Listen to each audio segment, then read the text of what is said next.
How's everyone doing today on this Friday, December 10th? I just had to kind of reorient some links and stuff like that, but we should be good to go. Please feel free to reach out if you don't see it, if you see something that looks wrong or something doesn't sound right. I'm trying to dial in my stream game here.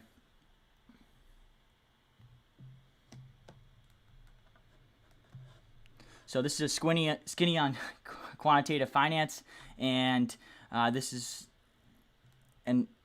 this is with Julia. She's a quant from Tasty Trade, and she does a lot of great research. And this this skinny on quantitative finance is all about the geometric Brownian motion and how that relates to the normal distribution with returns data.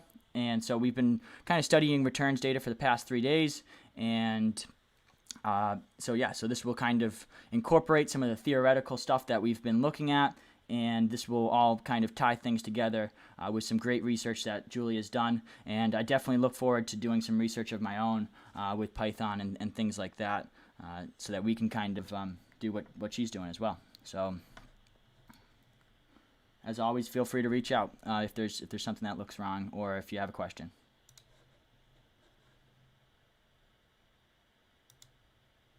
I can't.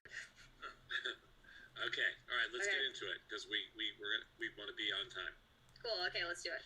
All right, so this one, it's pretty conceptual. We're kind of looking at specifically the geometric Brownian motion assumption from the Black-Scholes model.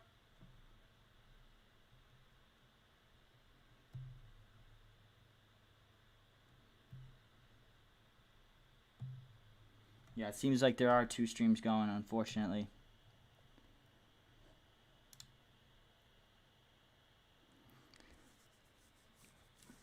Maybe the double stream might be over. I hope. Let me double check on the YouTube real quick.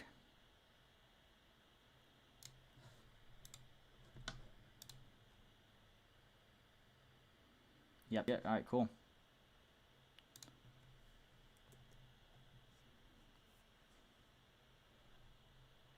Cool. Yeah. So yep, going back to the video. So yeah, we'll learn for about an hour, and then we'll go into market close, so we can get our positions right for the week ending. Cool. And we're gonna say like, okay, so if this is true, what kind of implications does that have for us as traders? And then to what extent are those implications true based on kind of what we've experienced and what we can test? And specifically, we're going to be looking at the normality assumption and how we can kind of like approximately gauge the accuracy of that using some statistical tools called probability plots. So that's the kind of the long and short of it. All right, let's do it. Okay, cool. All right, so one of the core assumptions of the Black-Scholes model is that stock prices follow geometric Brownian motion with constant drift and volatility.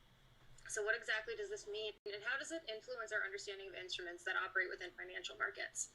So we're going to kind of be looking at that assumption today.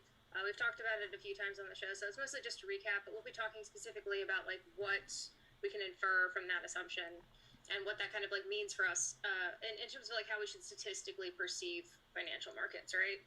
Mm-hmm. Cool. All right, so Brownian motion is a stochastic process. It's a system which experiences random fluctuations as it evolves with time. Specifically, it's a type of Wiener stochastic process, denoted WT, which requires that the following conditions hold.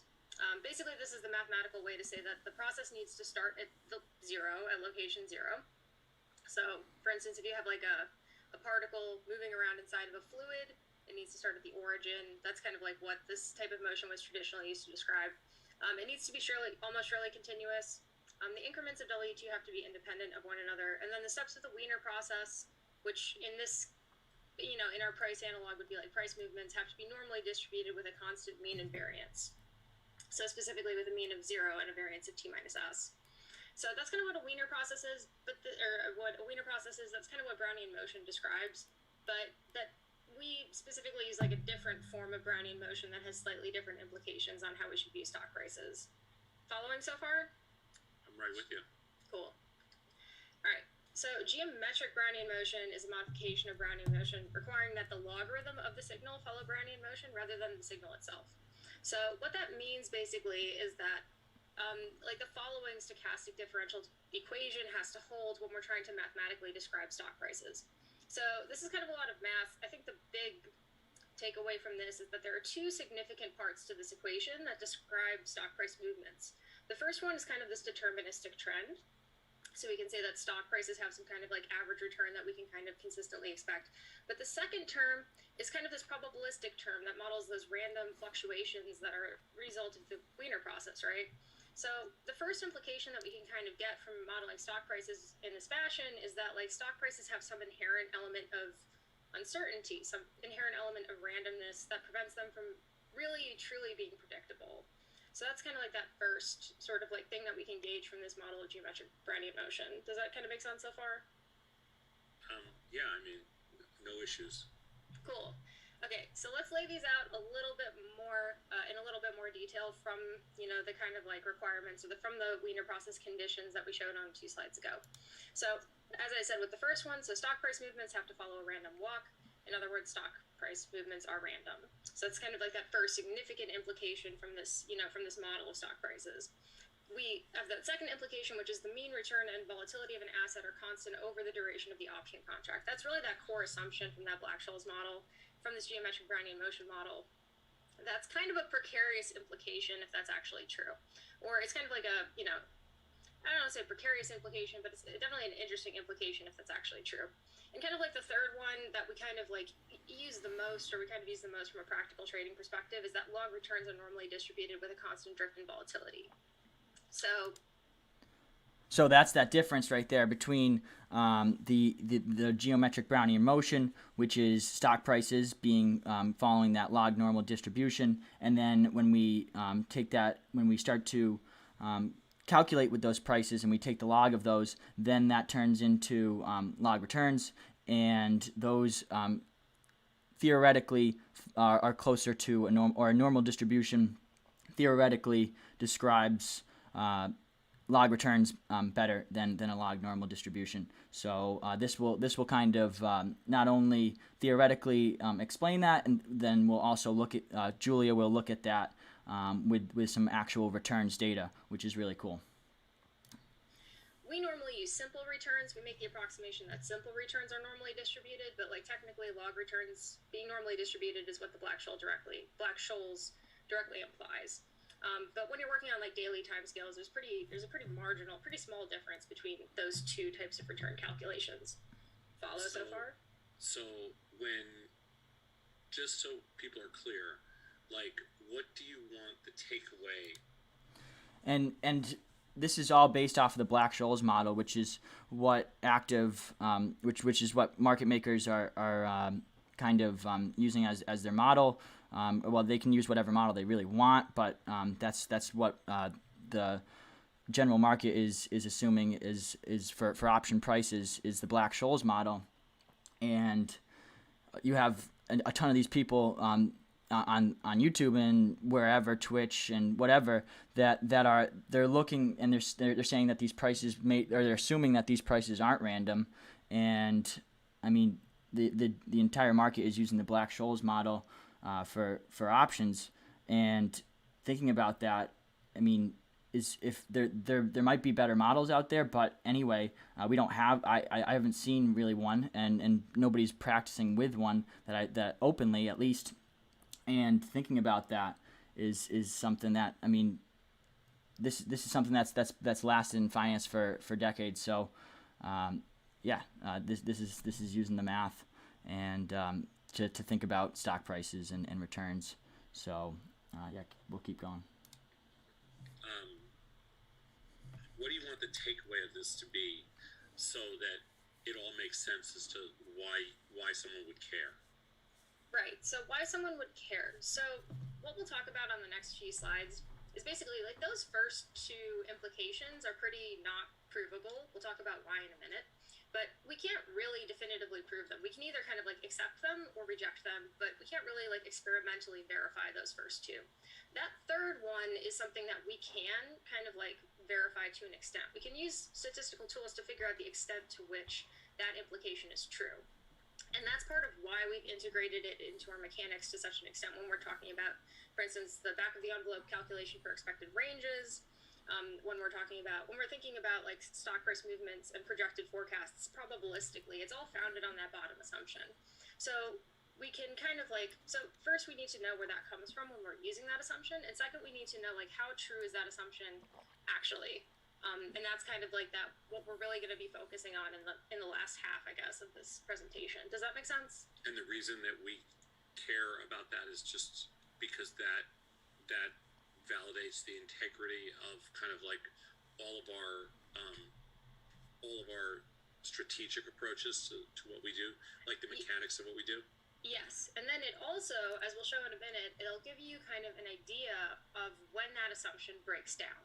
So what kind of market conditions does this assumption kind of go out the window? So in what kind of market conditions should we really be looking at stocks in a different way compared to our usual probabilistic models, you know, based on the statistical tools that we can use to verify that claim, right? Does that make sense? Yeah. Cool. Okay, so we'll get into it. So the first one, so the stock price movements follow a random walk. So this has to be consistent with the weak efficient market hypothesis at minimum, if not stronger. We kind of assume a semi-strong to strong form of the efficient market hypothesis. But again, it really depends on your personal interpretation of that hypothesis. So if you're like a technical analyst, then this isn't really, you know, like a meaningful thing, but it really depends on your anecdotal interpretation of stock price movements. For us, this seems like a pretty reasonable claim. Slash, it's also kind of more practical to assume that stock prices are random so that we're not making these directional moves that could, you know, like skew the performance of certain strategies, right? So it's kind of like that first assumption. Does that make sense? Yeah. Thinking about that, so stock prices following a random walk, and that you have people that are charting with price, and they're using simple moving averages, and they're using exponential moving averages that are calculating with price, which is random, and we verify that with VRT and a variety of different indicators or calculations as well. And that I mean, if you're drawing a triangle on prices, if we're drawing triangles on prices, then we're assuming them not to be random, and that goes against the math of geometric Brownian motion and in the Black-Scholes model, which is what our financial markets are founded on. So it's kind of going against the fundamentals of what we're doing. So you can either believe that the Black-Scholes model is wrong, and if we have calculations to prove that, then that'd be a huge development in the world of finance, or we can assume that the math is correct with the Black-Scholes model, and it has stayed correct for decades. So let's keep going. Okay. Second one, kind of interesting. So the mean return and volatility of an asset are constant over the duration of the contract. So these two variables are not directly observable. We can only really estimate mean return and volatility, of which like volatility is the only one that actually goes into the Black-Scholes pricing formalism. But neither of these variables are directly observable. So maybe like the risk-free rate of an asset is truly constant, but we'll never really be able to verify that.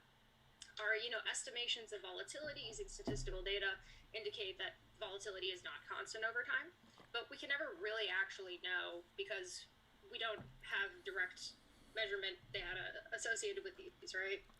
Does that make sense? Yeah.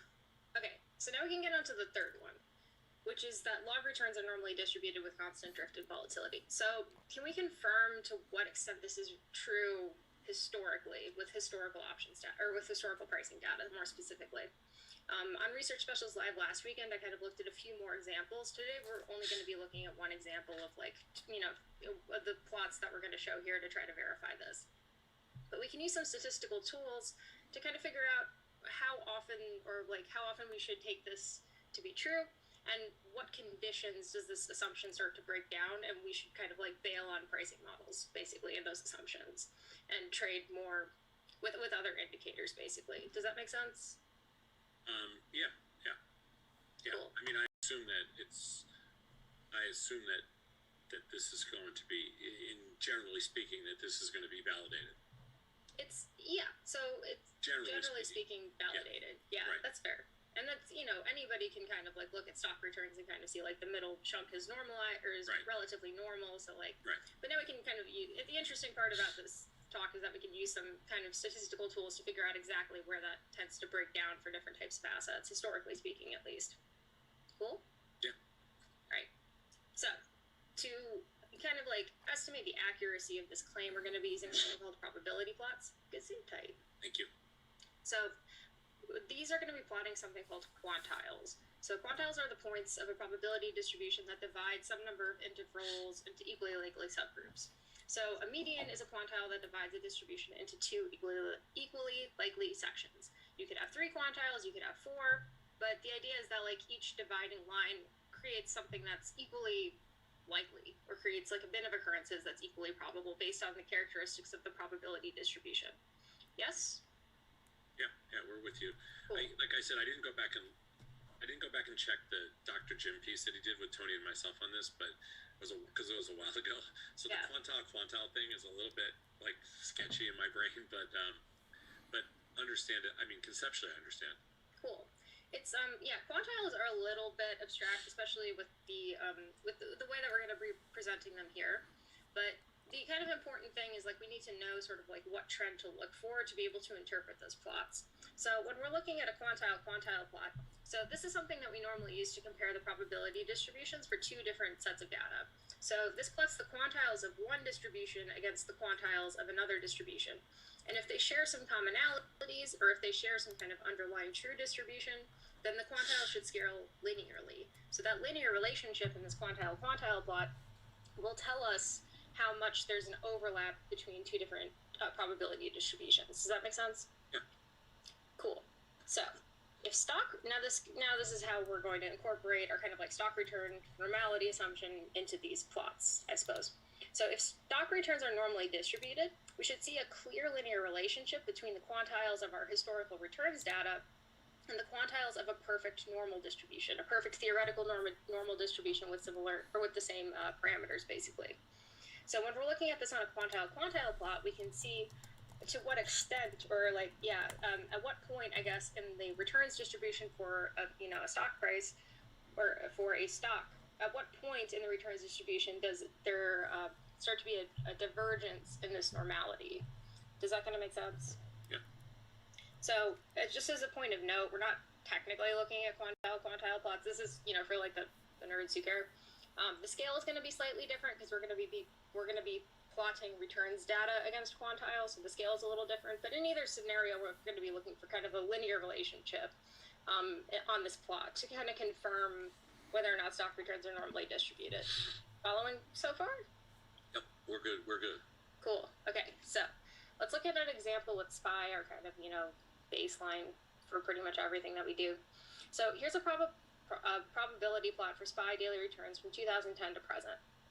Specifically, these are log returns, but again, the difference between log returns and simple returns is pretty negligible when you're working on daily timescales. So what you can see is that in the middle chunk of that graph, there's a pretty strong linear relationship between the theoretical quantiles of the normal distribution and our measured returns for SPY data. So that ranges from approximately -2% to +2%, indicating that in this range of returns, the distribution is pretty normal. Yeah? Makes sense? Mm-hmm. So that red line right there, that would be the theoretical, returns data for SPY, that would be normally distributed.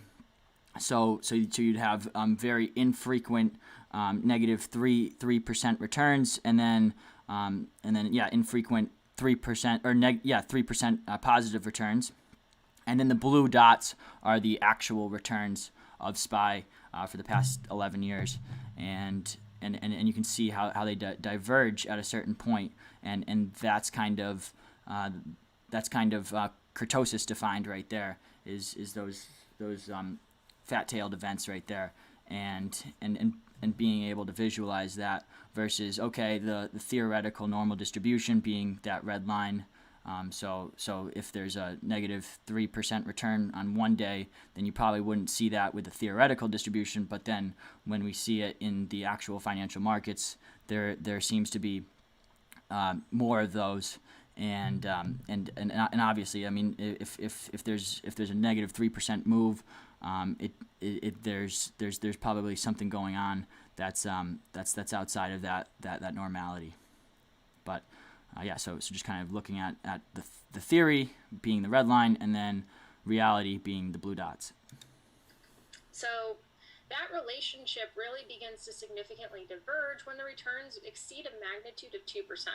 So this indicates that those tails of that distribution become pretty non-normal after approximately the 2 standard deviation mark on either side of the distribution. In this case, it looks pretty symmetric. So what we can kind of conclude, overall, is that from this measurement, it seems that the normality assumption is pretty fair most of the time.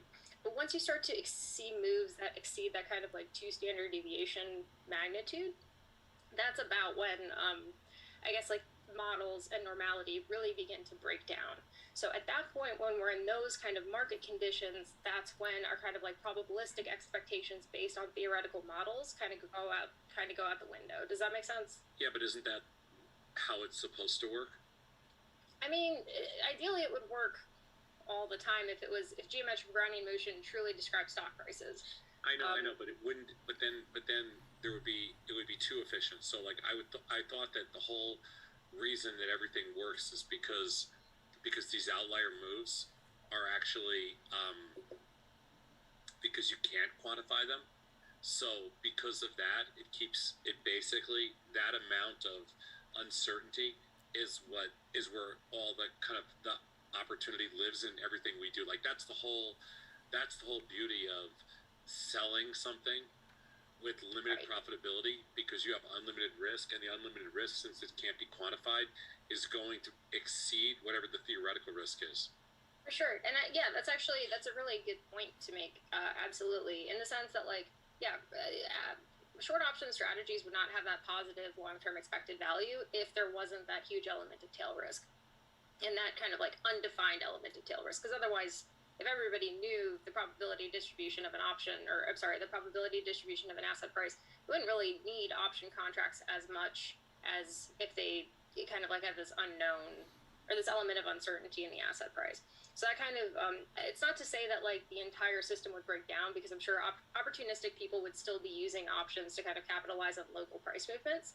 But definitely the market that exists as it is because of these huge tail tendencies and because of this huge model divergence, I think. So that's a really good point for sure. Okay. Cool. And I think we're right on time. I'm shocked. Right? How do we manage that? So just a few takeaways. So one of the core assumptions of the Black-Scholes model is that stock prices follow a geometric Brownian motion, and that has some pretty significant implications on the nature of markets if that's true.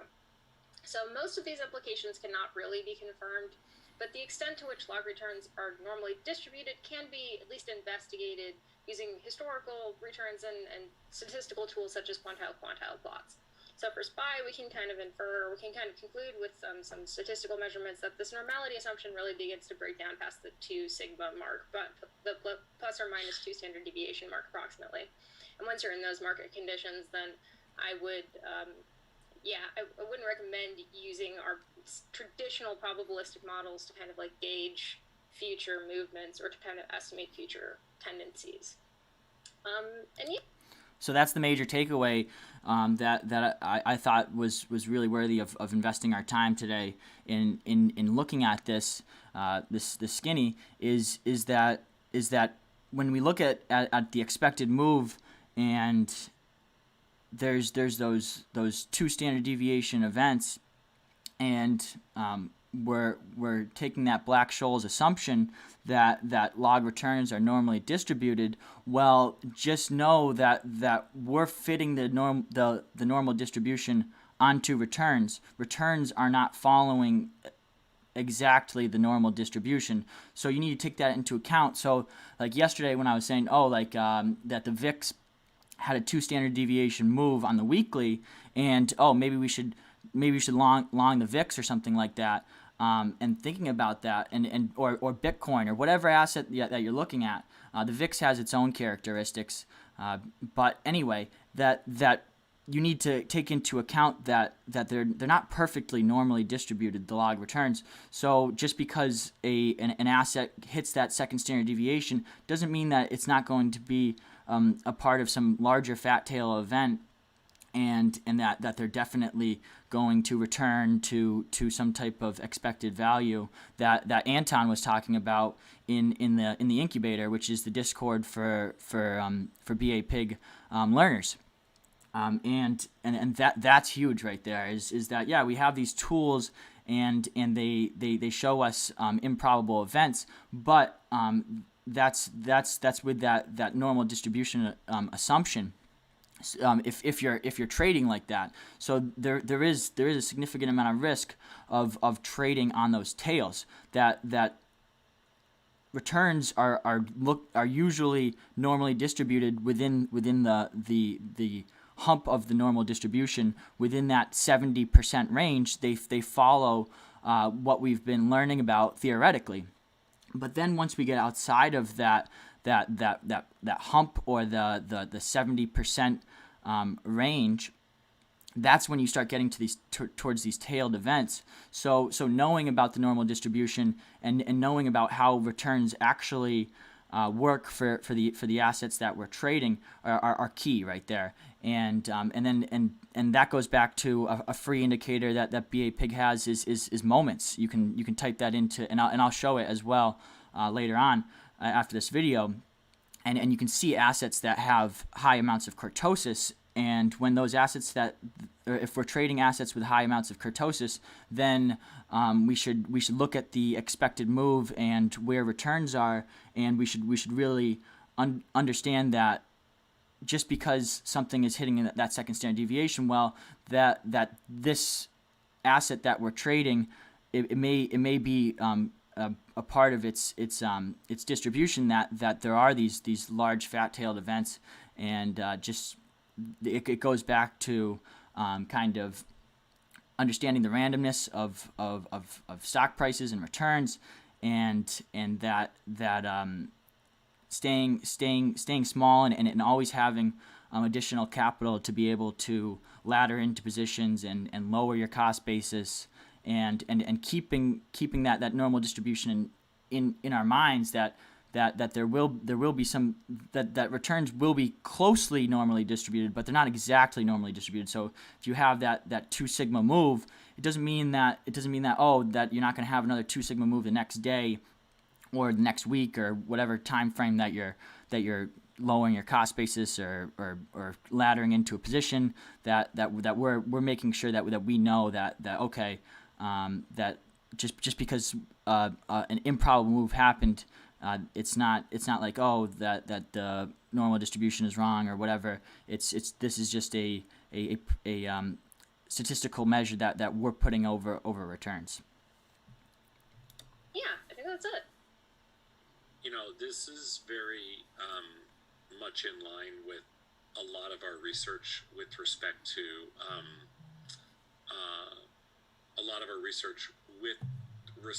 all the same kind of, like, your takeaways here are very much in line with the takeaways that we see both on a regulatory side and on a trading side. Like, basically we're up to 2 standard deviations on everything we do, so we're just sitting there waiting for those, worried about the move, trying to take advantage of the moves outside of that. But that's kind of how we look at this business. I mean, you just explained the regulatory point of view as to what, how brokerage firms charge or determine what the buying power reduction is going to be. Right, exactly. Which is it's almost a classic definition of how did the regulators get to 2 standard deviations? That's it. Well, yeah, it's just a math model. It's not personal. Yeah. No, it's personal. Which is doubly interesting. So, like, especially interesting on RSL last Saturday. So I tested a couple different underlyings as well. I tested GLD and Tesla with these types of plots. What I found was that, like, they all break down at the 2 standard deviation mark. Which, like, that's 3 assets. You have to do a larger kind of, like, statistical analysis to figure out if that's generally true. But from that, from that little experiment, it suggests that some element of product indifference when we're talking about this normality assumption breaking down, with the exception of GME, probably I wouldn't expect that to behave like any of these other ones. But so yeah, that was kind of another interesting conclusion from last Saturday. Yeah. And when Julia refers to GME, GME is an asset with higher levels of kurtosis.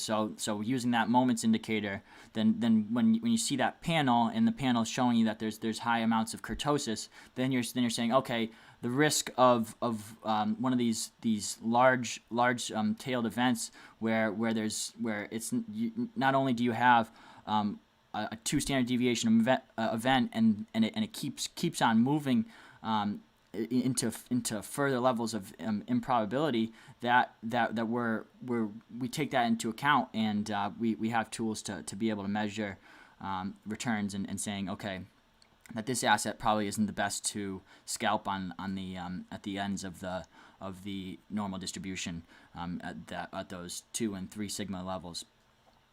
And two standard deviations, meaning 2.5% probability on a one-tail basis, and then 0.15% on the third standard deviation.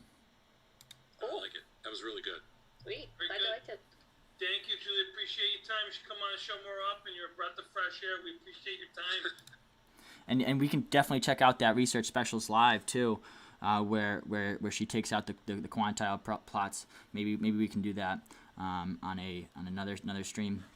But yeah, if there's any questions or anything like that, feel free to drop them in the Discord or in the chat. But I thought that was a really good type of segment right there. Really pulls together what we've been learning about with the log normal distribution, and then returns as well, and returns being closely normally distributed for some assets, and we actually have tools to be able to look at that as well. So let's go and dive into the charts.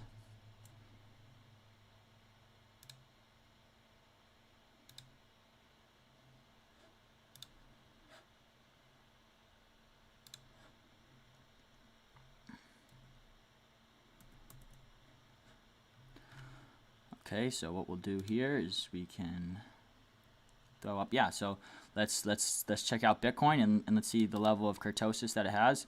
Maybe we can go over GME and things like that. So I'll take off this correlation here, and we'll put on moments. So if you just go over to the indicators tab, yeah, I have too many. I think I have too many intervals here. But oh yeah, so it's not as big, but it's that function right there. If you're familiar with Excel, and you hit that right there, and then you can type in moments, and the EP indicates that it's an editor's pick. So TradingView identified the BApig indicator as an editor's pick, and just kind of to stand out amongst all the other indicators that are on TradingView. And if you go to Bali Pour's page, and you can see how many editors picks indicators there are. It's to a point where you can see how any other people that are or any other coders, they don't really have that breadth of editors picks and things like that. But anyway, all right, so we can put it on mean if we want, but we can also put on excess kurtosis. So there's multiple different selections there, and we can do it for, let's do it for the past 100 weeks. So we'll do 100, and source input we can do close, source selection, log returns. And so essentially what Julia was just doing, and we can look at the excess kurtosis, and this will tell us, okay, does Bitcoin have a lot of those outsized moves that's contrary towards the normal distribution? So we'll go to the weekly, and you can see with the excess kurtosis that Bitcoin does significant amounts of kurtosis. So thinking about that, it's something that, okay, so for Bitcoin, when you see Bitcoin getting down to, make sure that I'm on a weekly, and we'll do it for the past 100 weeks, and then we can I'll take the do off for a minute here. And then so so this white box right here, let me take price off for a minute. And this white box being right here, this is the majority of your returns in the normal distribution sense of, so 68% of returns will be within this white box if we're assuming a normal distribution. And then you have your tails of the distribution being so like let's say if this week closes at 62,000 or something like that, that would be considered an outsized move. And not in that hump. So then when returns get down here, we can look and say, okay, Bitcoin does have a lot of excess kurtosis, and the fact that Bitcoin has a lot of excess kurtosis, or just kurtosis in general, that we should be mindful of the fact that this asset has kurtosis, and that just because it's there doesn't mean that it's going to revert back to an expected value being in here. Kind of what I was alluding to yesterday, which is pretty dangerous to be trading on those tails, like in terms of whether or not in terms of your size. So let's go into the moments indicator. So really cool stuff. How Julia, she had that quantile plot, and it probably takes a lot of Python type of knowledge to be able to pull up that plot. But with TradingView and the moments indicator from BApig is it makes it much easier for us to keep it all in one place. So then we can go to moments, and that's one of my favorites right here. And then we can hit the indicator description, read more. And this is an open source indicator. So if you're someone that has some coding or Pine script knowledge, then you can mess around with that, and you can manipulate it and things like that. But it does everything that we needed to do. But yeah, there's always that's pretty cool though. How it's open source. But okay, so moments describe the shape features of a distribution. There are 4 essential moments: mean, variance, skewness, kurtosis. The moments of returns can provide a comprehensive view of the tendency, volatility, and risk of the market. It is important for traders to know these statistical properties of the instrument before trading them. Exactly. So even trading with SPY, right? So what Julia noted with the quantile plot is that there is a larger amount of kurtosis than what the normal distribution prescribes. So saying returns are normally distributed, that's a generalization. It's not an exact measure, and this is kind of turning it into an exact measure with the actual data and reality that we trade with.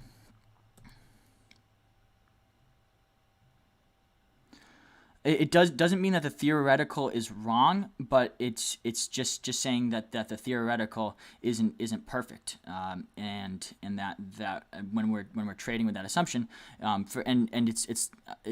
it's just more of a generalization that the normal distribution assumes. So we're assuming things about returns, and that's something that can be dangerous for some traders, that they just get enough knowledge where they know about the normal distribution, and then they start seeing returns that are outside of the 70% range, and thinking about that. So then they'll start buying at these unlikely areas, and it could be a part of a larger fat-tailed event. And there are assets that follow the normal distribution better, with much smaller amounts of kurtosis. So then we can go and we can look for assets that follow closer to a normal distribution. So then we can put that in. Let's look for assets that have lower amounts of kurtosis, right? So then we can pull up something. So we can look over here. This is a market drivers list, and then we can look for something. Let's see Triple Q. Triple Q has a high amount of kurtosis, so that would kind of eliminate that as something that you would look for tailed event moves that you can kind of expect to return to normality.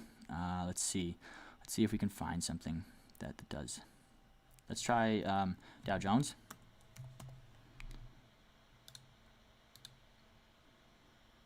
Nope, high level of kurtosis. Let's try. Maybe we can try.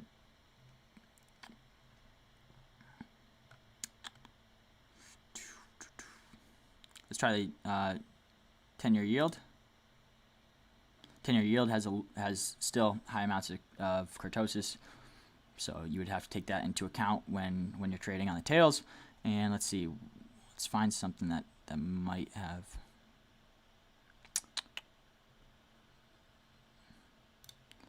Let's try McDonald's. McDonald's apparently does have a high level of kurtosis, so that would it doesn't eliminate the like trading on the tails, but you definitely have to be aware of that. You can look at GME. That will have, look at the kurtosis. So GME's kurtosis compared to BTC's kurtosis is clearly you have a 14 versus a 2. So thinking about that, then you selling premium on GME or selling options on GME would be rather unwise with a kurtosis of 14, and Bitcoin with a kurtosis of 2. So let's find something.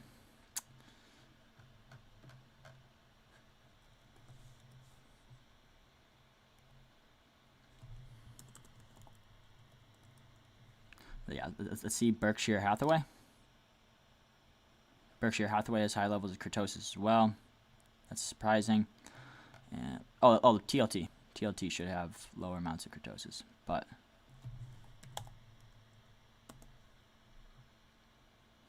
TLT has a lower amount of kurtosis, but still. And this is on a weekly time frame, so it does take a good amount to. So what we'll do is we'll actually, let's keep going. Let's see. Let's check the VIX. VIX obviously having a high level of kurtosis. Yeah, I don't know if we'll be able to find something that on the weekly, but yeah. So you can look at this, and it is dependent on the time frame that you're trading, but obviously any of these that have high Microsoft. Let's see what Microsoft's kurtosis is.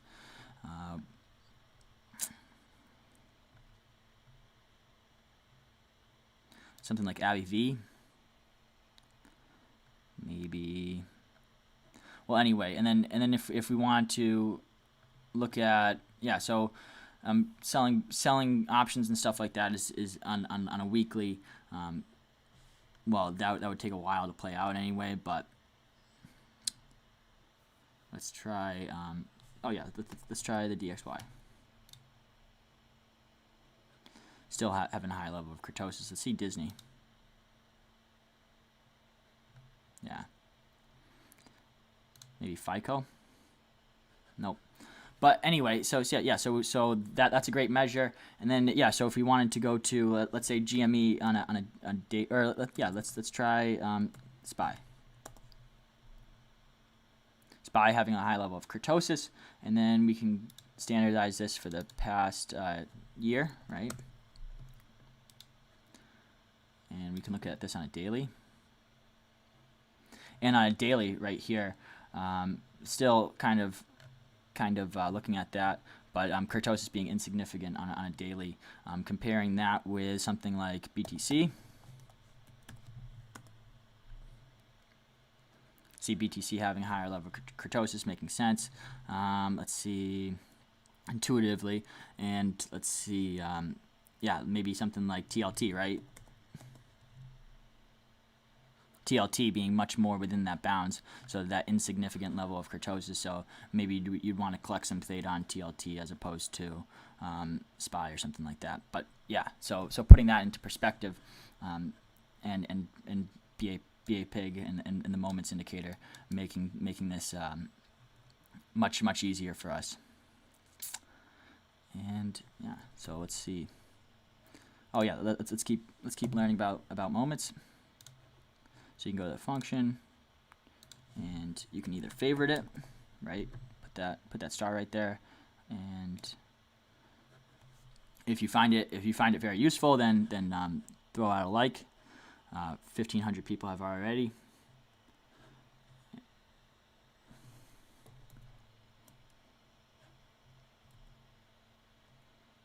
yeah, and there'll always be a gap between theory and reality, of course. So this is just making it as traders a little bit of a way to be able to view different assets, right? So all right, so we looked at the first line right there of mean, variance, skewness, and kurtosis. That's what this indicator shows you.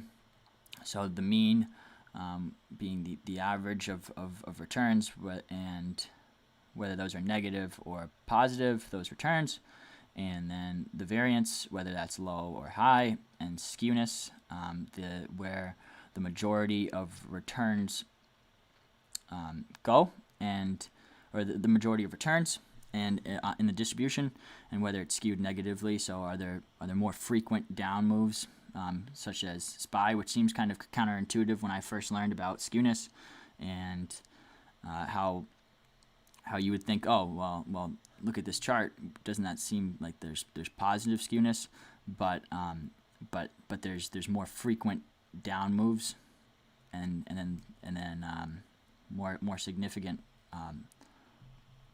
moves to the upside, or more significant positive returns, but the frequency skewness is kind of like that frequency of returns. Definitely need to look more into that. So I mean, this is what the description will help clarify, and be able to. Yeah, so that's what we're doing right now. So the mathematical concept of moments is relatively well understood, but there are some common mistakes. Basically, what I just said, So let's see where the bullshit in my thinking ends. There are already some existing scripts about moments on TradingView. I've gone through most of them, and it turns out there wasn't an accurate version of the moments function. Some have math errors in the formulas, and some use other formulas that are not commonly used in finance. There is also common confusion about sample moments and population moments. The correct moments used in finance are sample moments. But the TradingView built-in functions right now only have population variance and standard deviation. Some scripts use population variance and standard deviation functions in sample skewness and kurtosis formulas. So they're combining the two.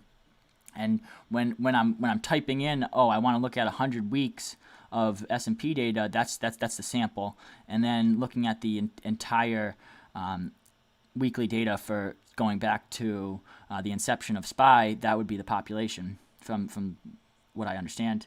And yeah, so some use the population standard deviation to calculate the correct population skewness and kurtosis, but then there's a degree of freedom issue that causes bias when the sample size is small. Therefore, we decided to publish this so the community has at least one correct point of reference. Thank you, BApig. This script uses the formula that is most commonly used in professional statistical software packages such as Excel.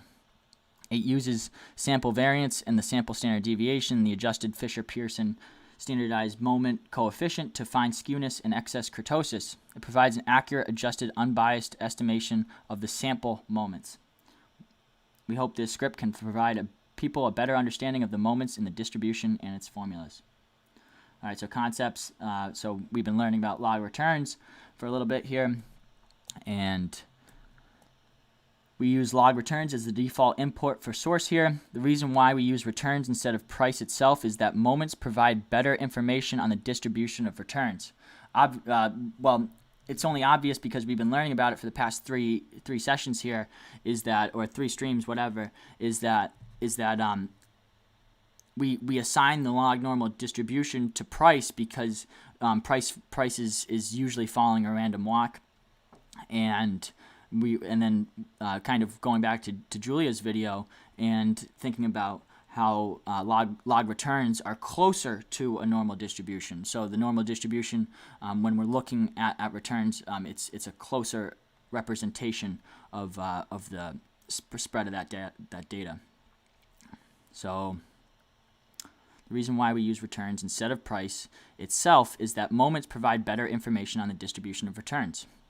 Unlike traditional technical analysis, people in quantitative finance rarely do their model calculations on price. So you have all these technical analysts, and they're analyzing price random most of the time, and I think that's like their lack of understanding of the math and things like that, and then they start to get attached to what they've been doing, and so looking at different things and saying, oh, it's going to return back to this moving average or whatever, and that's all calculated with price, and you should be calculating with returns, log returns in particular.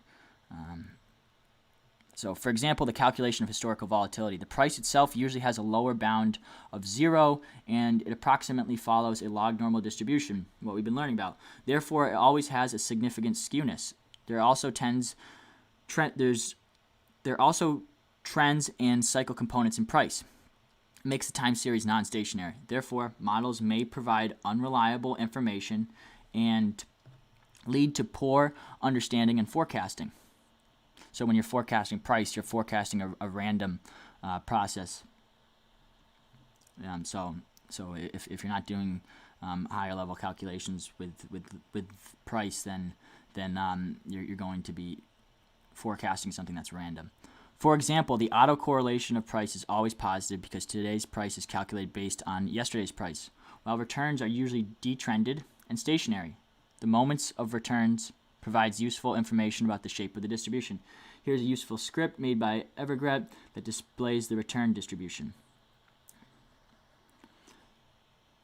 So looking at the return distribution right here from Evergrett, and noticing how, yeah, that looks like a normal distribution much more, because that's returns data. If that were price, then it would seem like that's not. Then you would have it wouldn't really look like that as much. Maybe we can play around with that later. But the first raw moment is the mean. It indicates the central tendency of a distribution. People talk about the mean a lot in trading when referring to moving averages and mean reversion. So those moving averages are calculated with price. So the thing that's random, and they should be calculated with returns. Which is so the mean on moments is calculated with returns. But when we talk about the mean in our previous scripts, we are talking about the mean of returns. So when indicators like the Hurst exponent, Durbin-Watson stats, or variance ratio test show negative autocorrelation, which implies mean reversion, the mean we are referring to is the mean of returns, not the mean of price. When they target the mean to revert, they shouldn't be targeting the SMA of price. They should target the returns of the mean of returns. So you'll see a lot of these technical analysts, they'll have 5 or 6 different moving averages up, and they'll be looking for when price is moving towards infinity, they're looking for price to move back to that simple moving average. But what they don't understand is that moving average is calculated with price. And there is a lot less normal distributional qualities of price. So they're thinking in terms of returns, but they're using things that are calculated with price. They should target the returns to the mean of returns. People usually use the mean of returns as an expected value of stock returns. They find the average for past performance and using that to get an idea of where the share price might go next.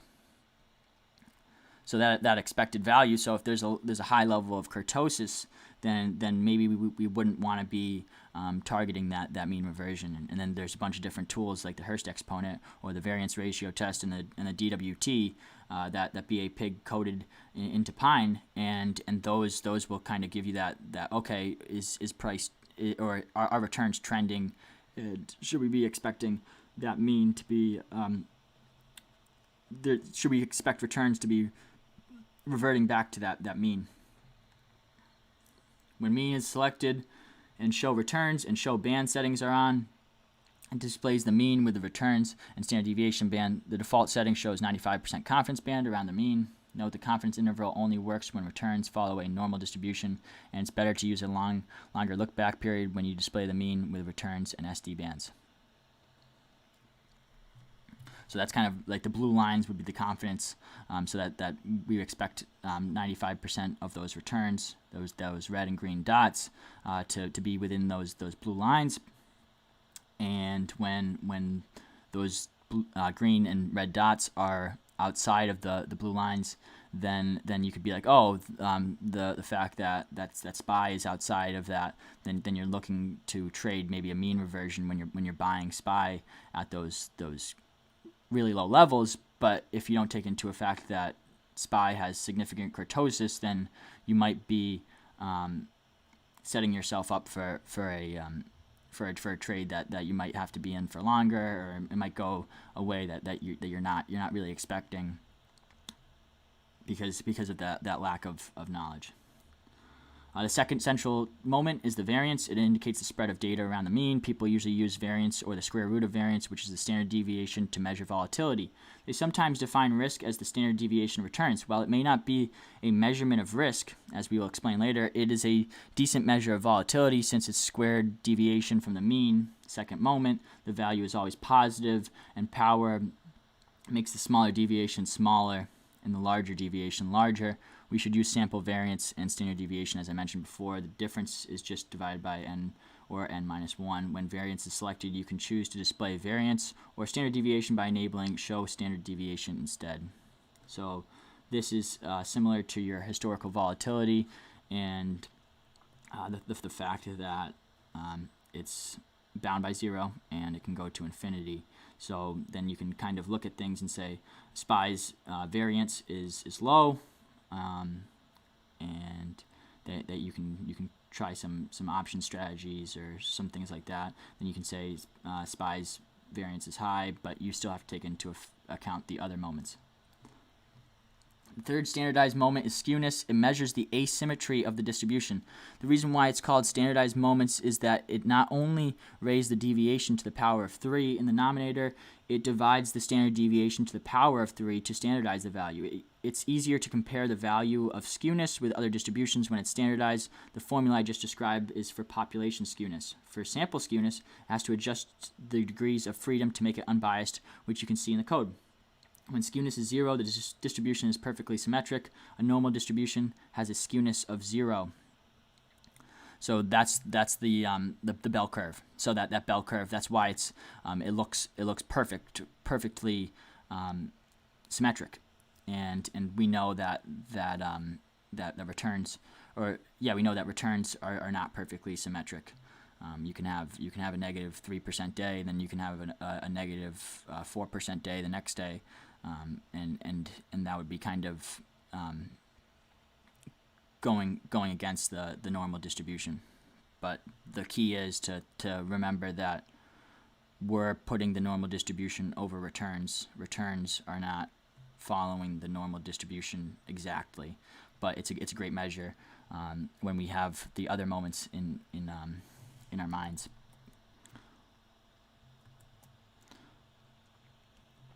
So let's see here. An easy way to know if the distribution is positively skewed right, or negatively skewed left is looking at its tails.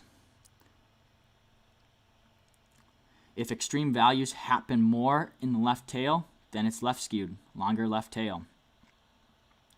If the extreme value happens more in the right tail, a right skewed distribution positive returns than negative returns in the sample. And left skewed means that there are more very large negative returns than positive returns in the sample. So thinking about that log normal distribution with price leading to infinity, so that there are more very large positive. So look at that normal distribution, or that log normal distribution, that would be left skewed. There are more very large negative returns than positive returns in the sample. Here is let's just look at it. Here is what skewed distributions look like. I use log normal distributions and its reverse function with skewness of 1 and negative 1. Here, standard deviation of 0.32. Log normal are positive. So longer right-tailed, skew right, so there's positive skewness. So the log normal distribution being positively skewed. So there's more. So what I just said 30 seconds ago, that right there shows that I definitely need to do some more. Where we need to do some more studying is that the longer right-tailed skewed right, there's positive skewness, and then longer left-tailed skewed left, there's negative skewness. So you would have your bulk of returns being right here. That's your frequency of returns right there, and then you have a tail, and that being negatively skewed. It's a little tricky, but looking at that, so this being the stock prices right here in the orange right here, what we can kind of assume right like that is that the orange, so you have a majority of returns being right here, and then you have a tail leading out into infinity. Skewness display. Returns are more oftenly negatively skewed because the market usually sells off faster due to panic. So there would be that negative skewness. So having that longer left tail.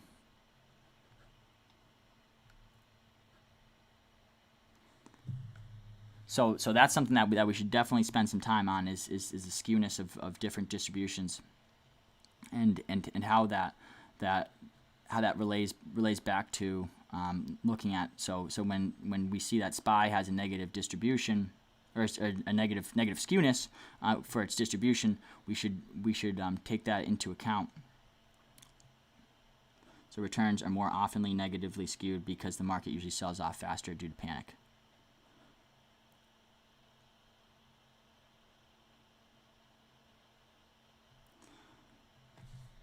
So we should definitely spend time on that. And the fourth standardized moment is kurtosis. It measures the tailedness of the distribution. As I mentioned in the skewness calculation, it also divides the fourth power of the deviation by the fourth power of standard deviation to standardize the value. And it requires even more adjustments to degrees of freedom in order to make it unbiased for sample kurtosis.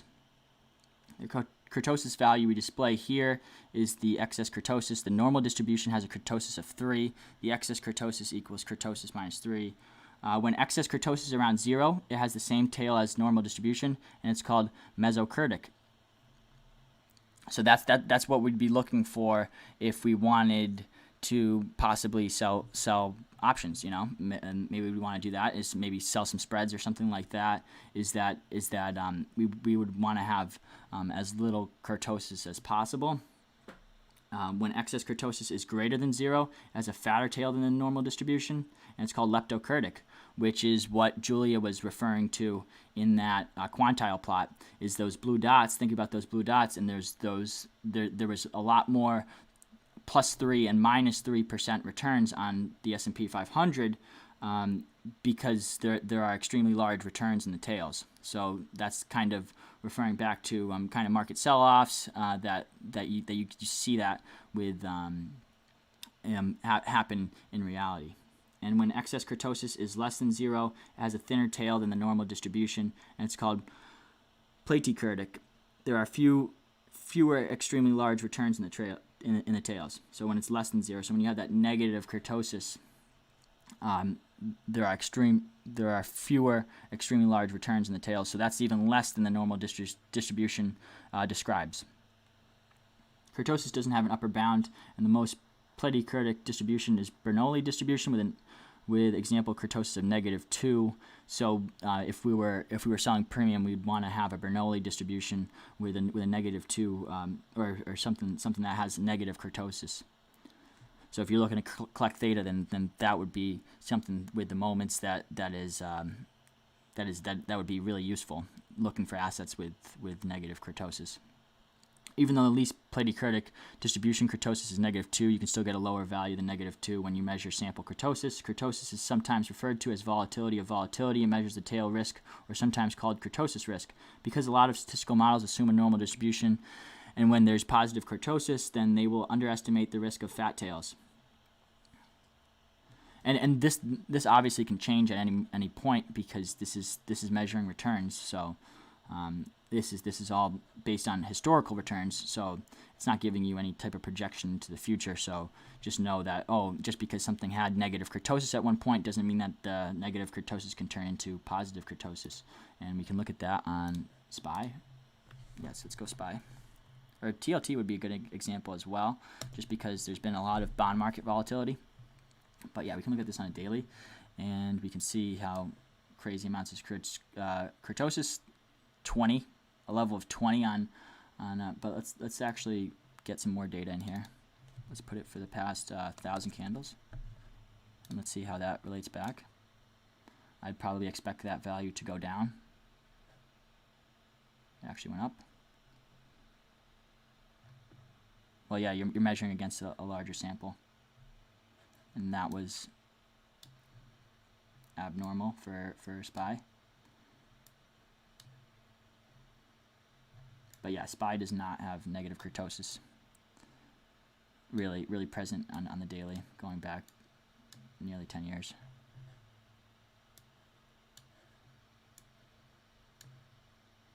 But you can see how this value can change in a snap of a finger. So just kind of looking back historically, and so yeah, let's try TLT and see if there's ever a negative kurtosis. So you see this really large move. That was the coronavirus news, and just kind of the dump going on associated with it. And maybe if we lower our sample, and we can see that TLT does have points of negative kurtosis.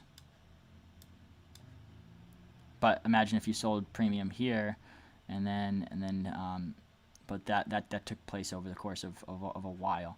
So you'd be safe kind of in 45-day cycles. But then you can start to see the kurtosis rising, and that would probably tell you, that'd be a great indication that you should not sell premium anymore. And selling premium isn't the best strategy for the majority of your account, but just kind of putting that tasty trade lens on.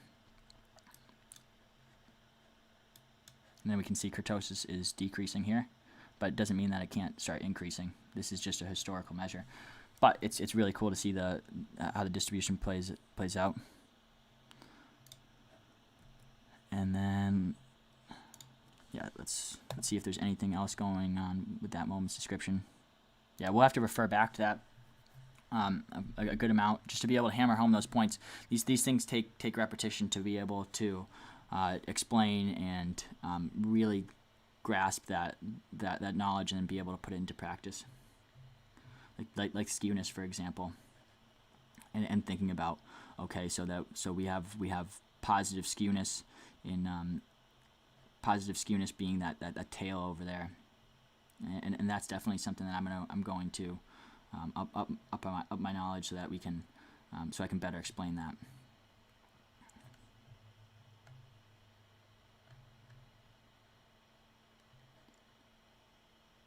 So the kurtosis risk cannot be explained by variance or standard deviation because higher moments cannot be explained by lower moments.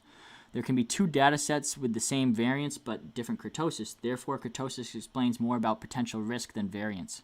So you can see something with high amounts of variance, and you probably want to look more at kurtosis because kurtosis lets you know of those events that are really improbable from previous returns data.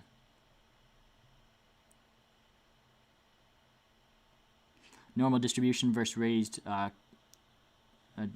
cosine distribution ignores the value that goes back up in the tails, and so the normal distribution with a kurtosis of 0, so that's that yellow line right there, and the raised cosine distribution having negative kurtosis, so that the tails are actually smaller than what the normal distribution describes, and the raised cosine is less than the normal distribution. There's a misconception about kurtosis. Many people think kurtosis measures the peakedness of a distribution. However, this is not the case. There are examples of distribution that has a lower peak than normal distribution but has higher kurtosis. So thinking about that, So this would be that there's not as much returns in the middle part, and that there's higher amounts of returns in the tails from what I gather, but maybe that's not the case. So let's see. In general, kurtosis measures mostly the tail of the distribution. It uses the fourth power in the calculation, therefore a large value in the tail has much more effect on kurtosis than the small value in the middle. T distribution versus Laplace versus normal distribution. It has a lower peak. Student T distribution has a lower peak than the normal distribution, but has high kurtosis due to its very fat tails. So the blue line being the student T distribution, and you can see how that line being more. So that would be the bulk of your, or that would be more returns than the normal distribution, and then there's the Laplace in the red. So there's numerous different distributions in finance that different people use for different reasons. Returns often have a significant positive kurtosis indicating fat tails. So be mindful of that and what you're doing. So if a product has, or if an asset has a high degrees of kurtosis, then maybe you want to be intentionally playing that and buying strangles, or if implied volatility or vega is low. But yeah, we can definitely look at that some more too. So what value of skewness and kurtosis makes it significantly different from zero and proves it's not normally distributed? A way of finding this is to run a skewness and kurtosis z-test. The common way is to divide the skewness or kurtosis value by its standard error to get the z-score, and use an inverse cumulative normal distribution to find the p-value. For display convenience, we use the critical value instead of the p-value. When the skew or kurtosis is above or below the critical value, we know it's significant. So I think that would be essentially saying that when it's above its z-score, that it would be significant. Yeah, or when it's above its critical value. So being above those yellow lines right there, that represent a confidence interval for the past returns data. But I can definitely look more into that as well if you have questions. But yeah, just looking into the way that we can really take a deep dive into these indicators, and while they may look similar and they may look like lines going up and down and things like that, comparative to other indicators, they're not. They're mathematical calculations visualized.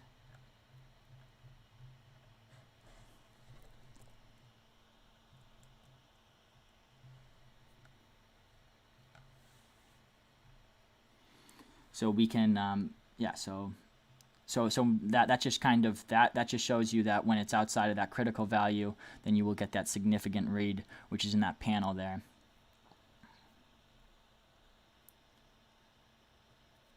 So when show critical values is on, users can see critical values of skewness and kurtosis. When the value of skewness and kurtosis is out of the critical values range, we know the sample has a significant skewness or kurtosis that is different from normal distribution. So going back to the video we just watched, and using moments together, the 4 moments of distributions tell us different properties in the shape of the distribution.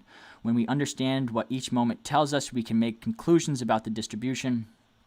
And I'd like, maybe even more like hypothesis trading and thinking about, okay, so we have conclusions about historical data, and then we can project that out to the future with our kind of our biases and ways that we trade. So for example, a positive mean of return tells us about a positive expected value in the market and indicates a positive drift.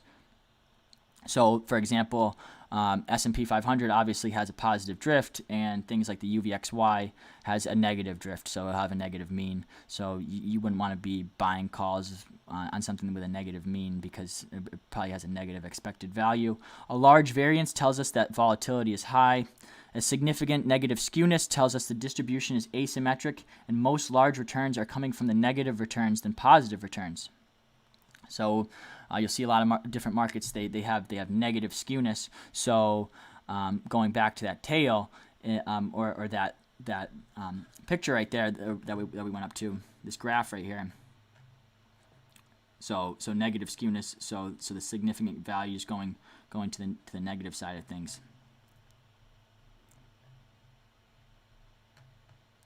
So let's keep going right here. So yeah, so significant negative skewness tells us the distribution is asymmetric and most large returns are coming from negative returns than positive returns. And a significant positive kurtosis tells us the tails are fat and there are more occurrences of extremely large values, mostly coming from large negative returns as skewness implies.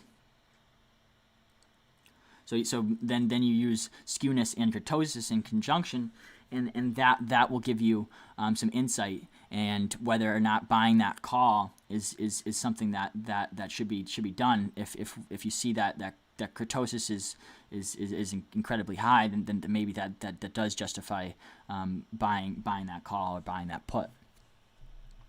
Using moments for trend and mean reversion trading. Use the autocorrelation testing indicators to confirm trend or mean reversion, then use log, return, mean, and standard deviation bands to act accordingly.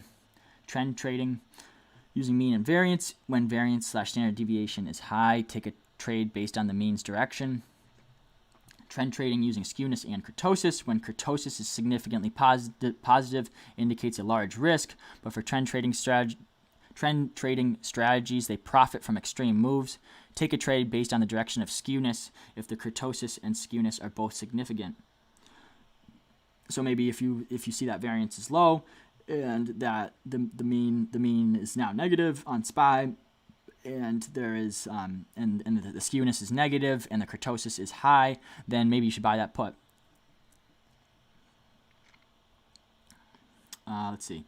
There are studies that show buying commodities with most negative skewness and shorting commodities with the largest positive skewness can be profitable, and it could be applied not only in commodities.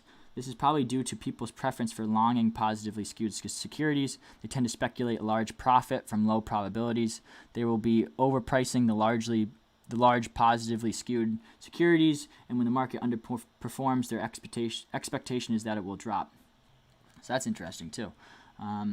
And there's some futures here, just getting into the minutia of using the indicator. I know that was a lot, but yeah, we can definitely go back and we'll definitely be using that as we move along here. All right, so that's kind of what I had planned to kind of learn about, and let's go into some market action as we close out this week.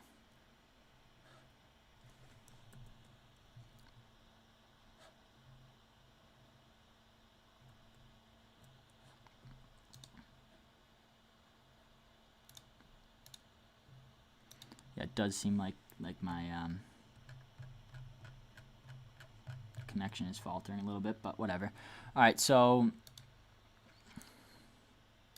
let's go to market drivers, and then we'll start off with a NAS. All right, you know what? A great instance is we finished up the day yesterday with the VIX, and I was posturing this kind of leading us up to today was actually perfect. Is that it's at this right now. This is in the tails of this expected move here, and if we were following the normal distribution, we'd be like, oh well, it's going to return to the bulk value right here, this 70% range, but we see how the VIX is getting down to its third standard deviation right here at a 0.15% probability of closing this week at 1630. So then we can look at the moments, right? And we can look at it. So it's not a daily. Let's do yep. So that's for the past 250 days of data. And let's actually do it for the past. Yeah, that's cool. 250. And you can see how the kurtosis is significant. So that's a characteristic of this asset is that there will be a lot of outsized moves in the tails. So there'll be a lot of returns in those tails of the distribution. And then we can look at its mean. Its mean is most likely negative. Yep.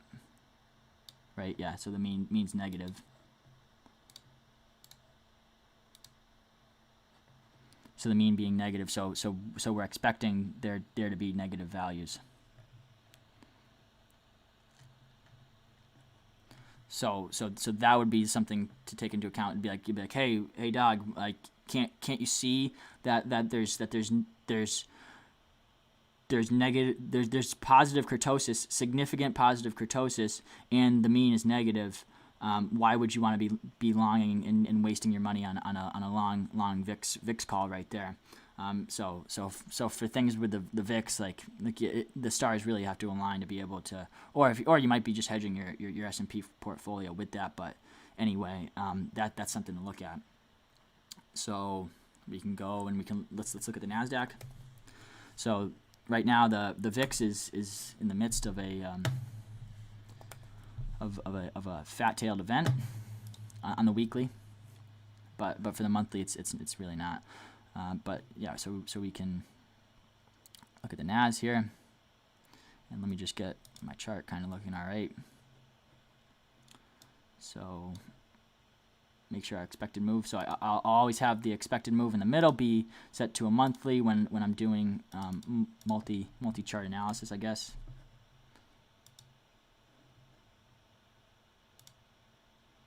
And once I get my desktop, I'll be able to be much quicker with things, with calculations and things.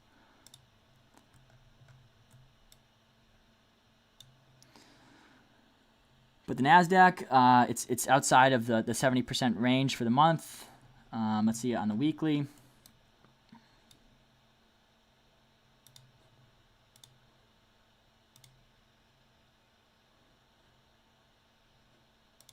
We'll standardize things.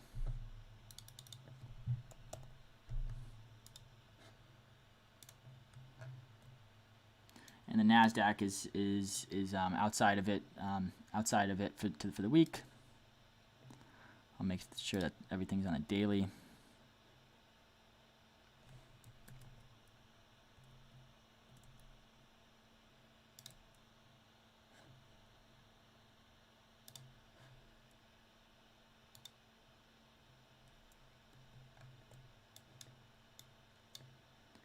And we can see here that we are outside of the middle of what would be a normal distribution on the Nasdaq for the week, but on the month it's much different. So you can see that center line of the distribution being at 15,960, and then for the center line of this month, which is closing in about 20 days, is at 17,000. So that's perspective right there. And we've got the MOM 3G on the NAS headed up towards that zero line. We've got historical volatility in the 25th percentile, indicating that things are not that volatile looking back. But this is with a high sample size, so a length of 100. So taking back into account the past 100 days, and then we also have the percentile length of 1,000. So maybe we should standardize that to a yearly 250, and that will change. That will change some things right there. So then we're in the 33rd percentile when you edit that to a year of daily returns. So you can see these background flashes and things like that. So I wouldn't want to see that many background flashes. So maybe we'd want to make that 1,000 or 500. Let's try 500. And that shows you that the last background flash was in January of 20. That's pretty good right there. Definitely better than pretty good. But let's see here. Yeah, so the Nasdaq, for the month, I still think that there's opportunity. If you're looking to get long the Nasdaq, we can look at things in the quarterly too, but let's keep things at a weekly for now. Let's see what returns. Returns are trending. It's looking like we're outside of a random walk, not because of the critical values, but just the difference in the variance ratio tests. We can see the self-similarity of returns are low. I don't know why these are giving me different reads. Maybe that's on 30. What's this on? 30 as well. Oh, that's a 7-day. That would help. Yeah, so on a daily, for the Nasdaq, we're within inside of a random walk, and we're starting to get into a mode of mean reversion. So we won't see as many outsized returns. And let's see, we've got HVP redlined. HVR still has plenty of room to go. So the middle chart, that would be my longer term volatility metrics, and then I have shorter term volatility metrics. And the reasoning behind that is I can show you is that there's really cool expansions and contractions in the shorter term volatility. So then you can see, I'll turn off this longer term. So this is the longer term, and my length being 15, annual vol at 256. I mean, basically saying a year, and then looking back with the length of 15. So that has much more data incorporated with it, and then this has much less data incorporated with it. And so then you can kind of see expansions and contractions. So hold on 1 minute. Let me just get this right here. And then we saw that whenever it flashes, that's an indication to me that volatility is low.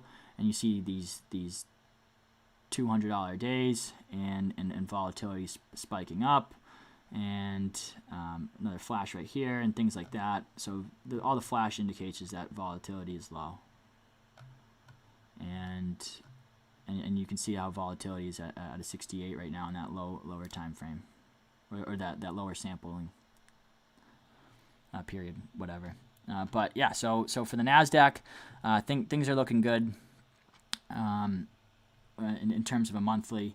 The week right here, yeah, it was a hectic kind of a large amount of well, let me get this onto a weekly. Yeah, so weekly, yeah, so we're outside of that. It was a big week. $560 added onto the index after a negative $330 week. So that's something to note. And then you can be, and then that kind of goes back to the kurtosis, which is significant.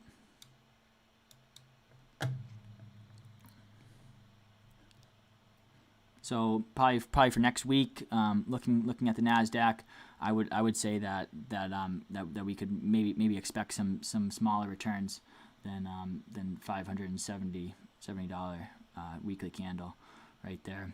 But keep in mind that the monthly right there for the past 2 years, that we're still outside of that monthly range, that monthly 70% range right there.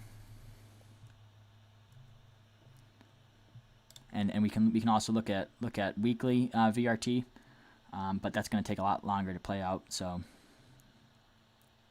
yeah, so daily, I think that's sufficient right there, and we can even go down to a lower time frame. We can go down to a 12-hour, and we can look at how returns are mean reverting right now. So you're not getting a lot of trending behavior, and trending behavior would be outsized returns. And then we also see that this volatility flash right here, but that's why I like to have both of them overlaid, because you can see that yes, while on the shorter sample size, that yes, there is a volatility flash going on, but the larger sample size is kind of expanded. But that is good context that we're in a larger sense of, or we're in a macro sense of volatility for this time frame of higher volatility, and then for that smaller sample size, you can see how it's expanding. So yeah, so maybe there'll be some volatility to start the week in the Nasdaq, but that's based off a 12-hour volatility read. But then there's some conflicting returns data that's saying otherwise, where you can see how the Hurst exponent is in a state of mean reversion, and variance ratio tests is also in a state of mean reversion. So don't know how much volatility we'll see on that 12-hour time frame to start the week, but yeah, and we can see how do is still green. Do has been green on the Nasdaq since Jesus was in the womb. No, but yeah, so it's been green since March of 2021, and it was just a quick blip. And you can see how very rarely is this in a negative state.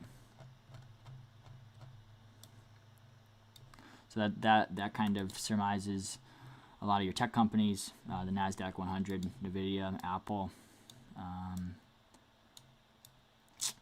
all those technology companies, Tesla. Yeah, so looking at the Nasdaq, I would be just looking for some positive returns over the next week, but keep an eye on historical volatility rank and HVE as well. But anyway, entropy is dropping now on the daily, and but we can see how we had that increase, and it's just starting to increase, which is interesting.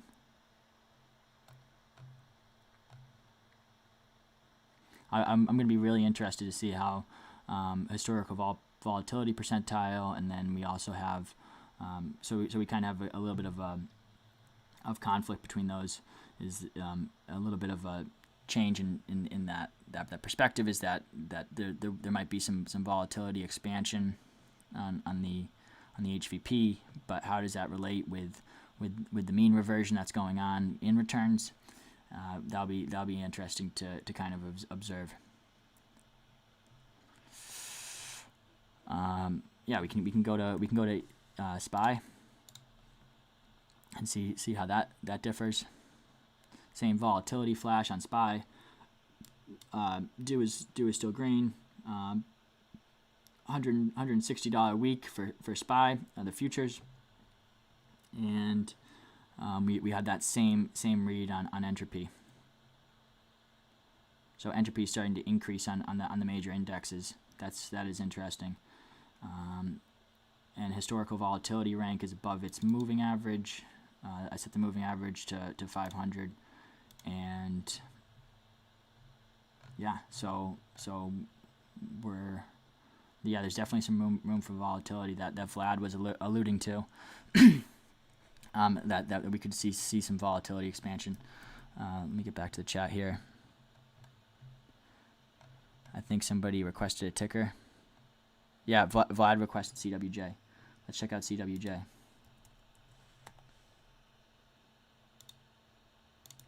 Maybe that's just some type of acronym or something. I don't know. But yeah, if you have any tickers that you want me to check out, I'll definitely do that. And SPY's starting to move up in terms of the MOM 3G. That's interesting. Notice how that is pretty cool. How SPY with its monthly expected move. So what we can do here is we can actually put up these two charts right here, and what I'll do is I'll uncheck the symbol. So then now over here I can put the Nasdaq. So I'll put the Nasdaq right there, and then I'll put and then the S&P is right here, and we'll do this on a weekly for both charts, right? And then I'll be sure to, this expected move is on a month.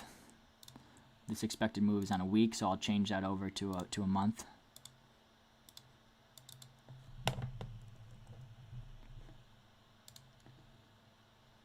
And it really, like, so usually you see that the indices move kind of in sync, and that there is kind of some so like the similar themes in the indices and returns and things like that, and because they're largely comprised of the same stocks. But this expected move is very interesting. Is that the expected move for the Nasdaq, same sample as the S&P, the Nasdaq is actually outside of its 32% range, and or not 32% range, it's 70% range, right? And the S&P is within inside of that. So maybe a bias towards buying the Nasdaq as opposed to buying the S&P. That is interesting. Or maybe it's a fact that the Nasdaq is weaker relatively.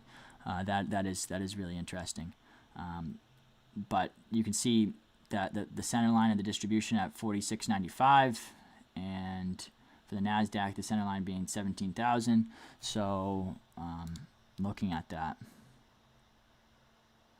and it just so happens that the Nasdaq center line is right at its probability, so we can kind of compare apples to apples, and that would imply a 5% move by end of month, which is not highly unlikely, but definitely improbable. But that would imply another $850 on the future, and then for the S&P, that would imply a $50 move, which would also be improbable. But anyway, that is really, really interesting. Let's compare it on a week-to-week basis.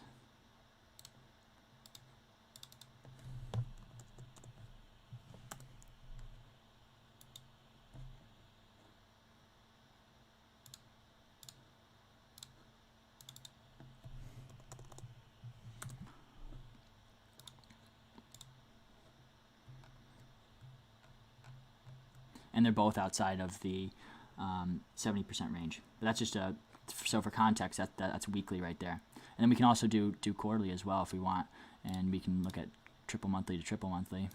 We're getting a new quarter coming up here, Q1, on the horizon, and we can go monthly 16/16.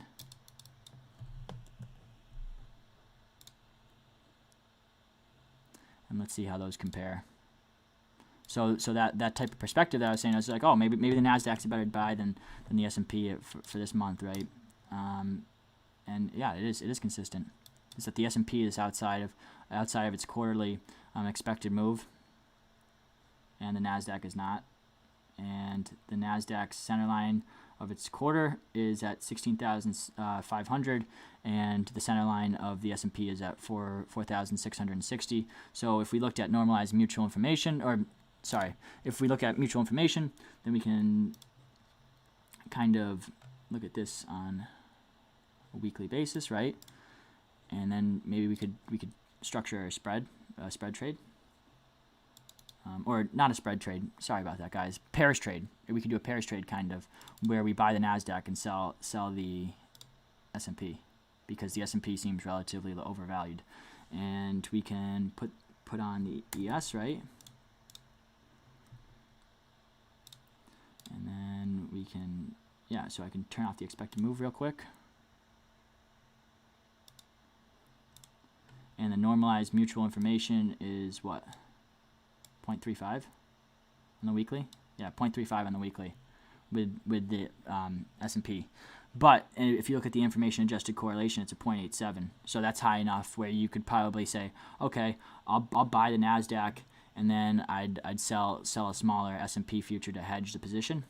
That's kind of some cool strategies that I've been learning about is pairs trading, and the people over at Tasty Trade, especially Pete Momat and Frank Caberna over on Splash into Futures, they love doing shit like that. So that would be a pretty cool trade to see over the month. It would be relatively, wouldn't be that capital intensive if you did the SM75 product, which is like small stocks. But then the problem is that you're not even trading this pairs trade as much. But they have like a sticks product, which is they have futures products and stuff like that. So that would be cool to see how this plays out.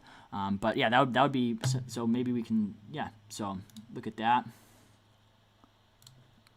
And just looking at things with that kind of lens is that the Nasdaq isn't even within its 70% monthly expected move, right? And the S&P is outside of it, or the S&P is actually right inside of it. So and you don't have to do the other leg of the pairs trade. That's just a way to kind of hedge, so you're not just all out bullish or whatever, or if you're not all out long, right? So then you can kind of have a little bit of a hedging strategy with that. And as we get more nuanced and things like that, we'll definitely learn more and more about things like that. But really interesting there is that difference.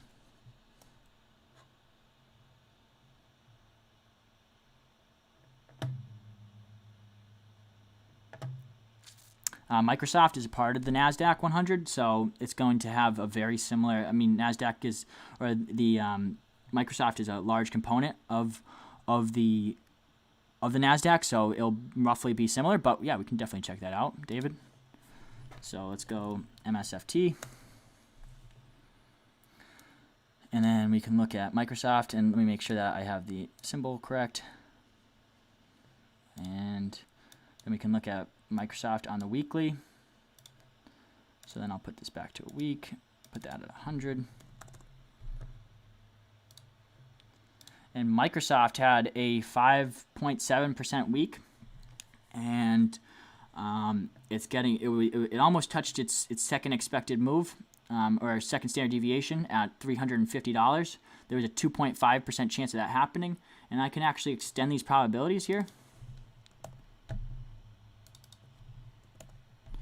So you look at that on the weekly, and this week's move was relatively improbable, that we'd get up to this $340 weekly close. So there was a 12% chance that Microsoft was closing at $338. So yeah, we're definitely in the weekly range of unlikelihood or improbability, and then we can do it on a monthly though. So for our longer term investors. And you can see how on the monthly the center line of the distribution is at $345. So there's still room to run on Microsoft, but it's not as good as the triple Q for in terms of risk to reward, and the triple Q being a proxy for the Nasdaq 100. So yeah, Microsoft. Let's see about returns. Entropy's dropping. That's good. Volatility is high. Let's see. So you'll probably see a vol contraction over the course of some weeks. Let's see it on a daily. Volatility is relatively low. Makes sense. And let's see about returns, or some more returns right here. Daily vol is redlined, so we'll probably see a contraction here. You can see how there's a little bit of a mean reversion right there. So looking toward that monthly like $350 area is something of note about how we probably won't see too many outsized returns on Microsoft. And you can see how MOM3G is just starting to cross up with a high R squared. So yeah, Microsoft looks good. Microsoft looks good relatively. We can check it out on quarterly too if we want, because we're getting a quarterly close in 20 days. And we can go over and make sure that we're on 16. Or we can do 24 too, it doesn't really matter. But yeah, this quarter right here. So for for quarterly returns, it's outside of that 70% range.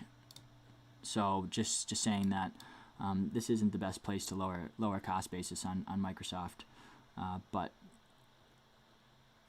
there is a 2.5% chance that Microsoft gets up to 380, so that would be a pretty sizable increase. That'd be like a 10% increase, of course. And then you can look at maybe weekly returns, and you can see how volatility is high, and that we're outside of a random walk a little bit here, but it's a mean reversion, so you're not going to see too many outsized returns. So looking for that 380 level may not be the most realistic thing. And Matterport, okay. MTTR, these guys, I'm pretty sure this has very little returns data. I mean, this became a stock in January 2021, so I don't feel like changing up the entire chart for Matterport, but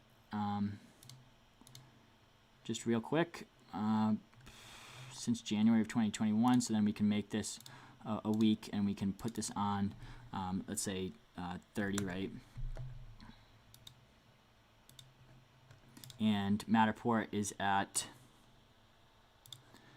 closing in on a negative week, down $2.25, and you can see how that this week's move was rather unlikely. And is there anything else of note? You can see the MOM 3G kind of high right there. Let's pull this down to a daily. MOM 3G heading negative. R squared is incredibly high at 0.67, or not incredibly high, but pretty good. And yeah, so Matterport, I maybe have a little bit of a negative bias on, but you can see how the similarity of returns is pretty high too. But yeah, I'd have a little bit of a negative bias for the next week maybe. But if you're a long-term investor, maybe you're looking at a lower cost basis. All right, let's check out ETH and BTC.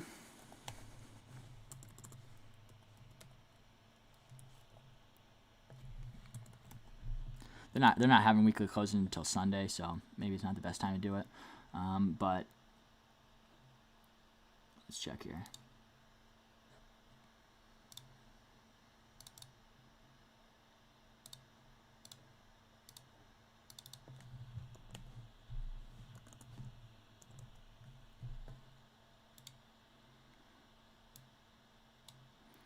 Yeah, ETH. Let me make sure that this is right here.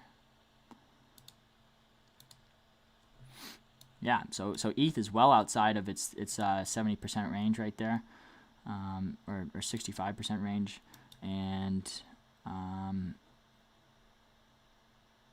you can see the center line at 7,000.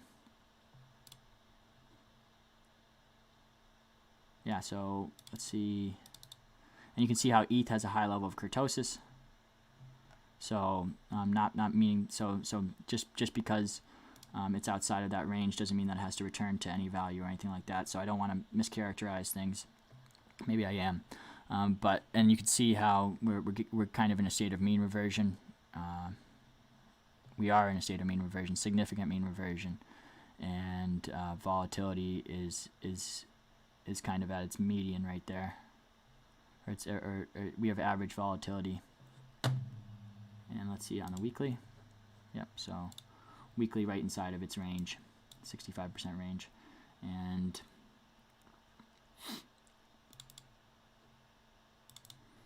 yeah, very, very interesting. But let's check the market beat. Let's see, maybe Alibaba or something like that. We can do KWEB. Yeah, let's check out China. Let's see how these Chinese stocks are trading here.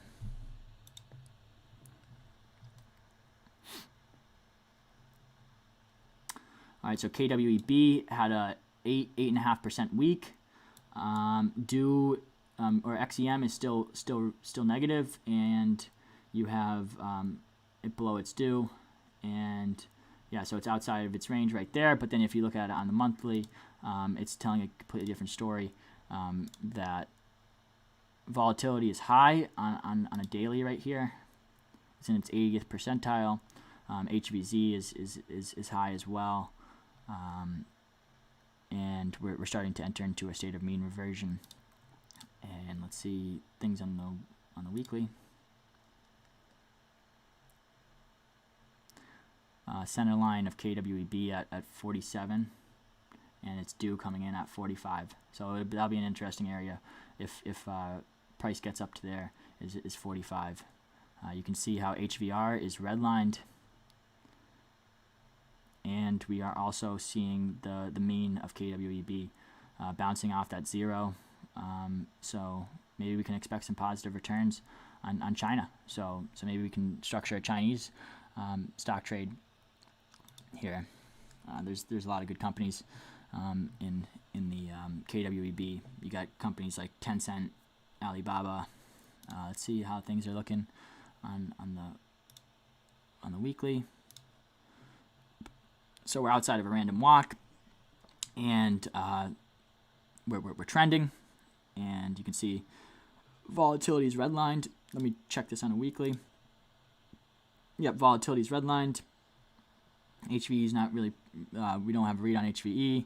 And you've got MOM floating around its midline. KWB is definitely interesting. Had a good week, up 8%. So companies like NEO and Tencent and Alibaba must have had a good week. And let's see things on a little bit smaller time frame here. Oh, that was weekly right there. So let's see daily. Yeah, so daily, MOM 3G's headed up. R squared is low. So our confidence in that reading is a little bit muted, and we have a negative mean, so we can expect negative values on the daily for KWEB, and that switched over on the 9th of July. Great read. 9th of July, KWEB was trading at 63, and now it's trading at 43, so that was a significant move. Not going to happen like that all the time, or really, again, that's just a independent observation. And yeah, so what else do we want to look at?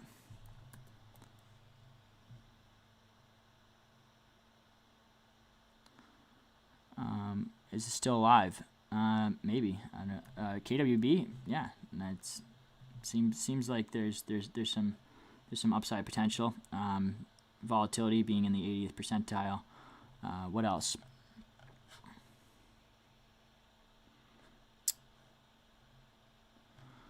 Let's see the big movers for today.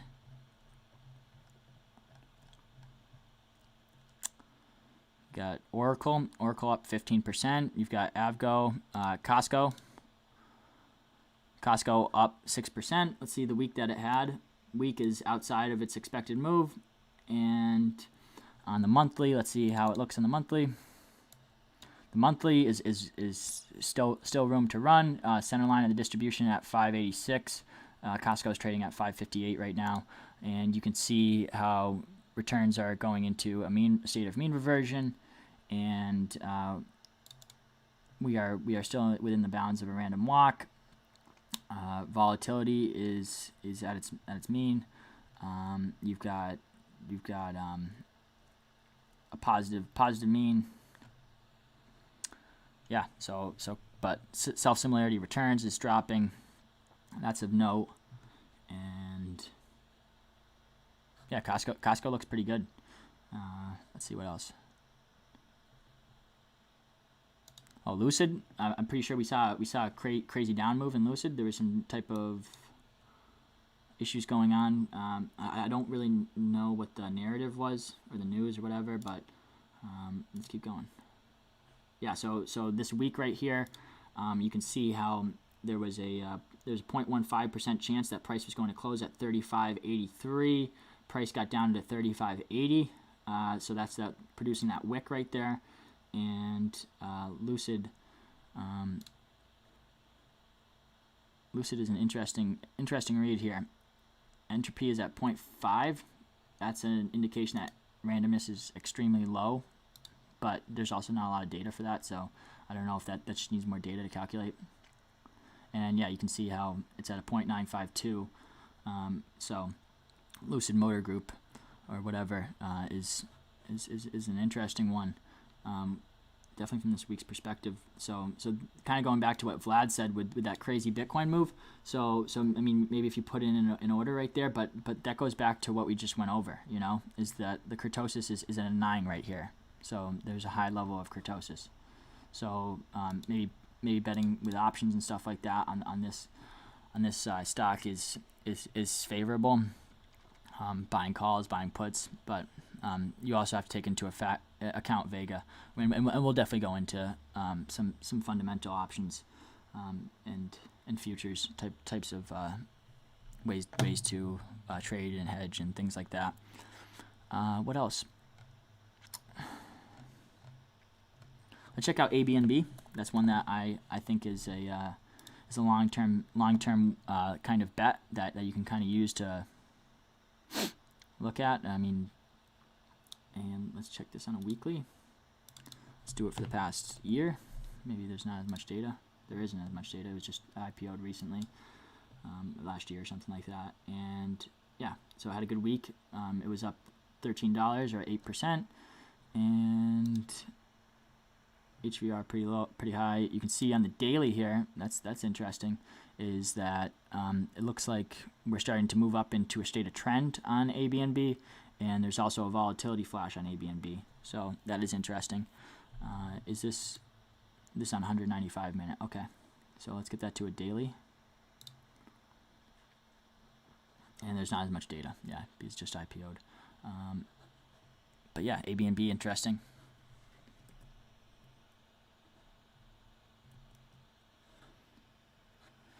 But yeah, if you guys don't have any other tickers that you want me to check out or symbols that you want me to check out, I'll definitely be studying up over the weekend. Maybe I won't be able to do a stream this weekend, unfortunately.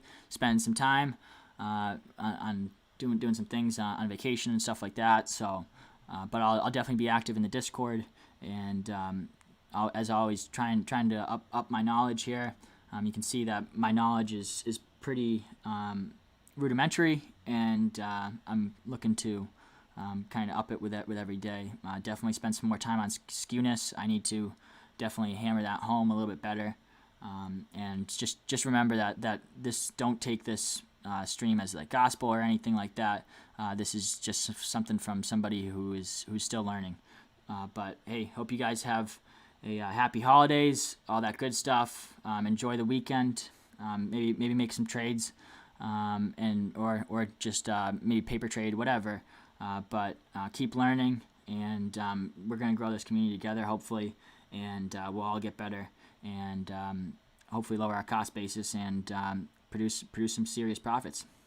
Thanks a lot, guys, for sticking with me through some technical difficulties and some stammering and all that other stuff. But this is really cool, and thanks for the opportunity. Peace, guys. Oh, Smurf. Maybe we can check out Smurf real quick for you, dude. Smurf, tokens.com Corp. So this trade's OTC. Okay, all right. How many weeks has this been an asset for? Tokens.com. Oh, okay. I mean, this has been trading since 2011, so we've got some data. All right.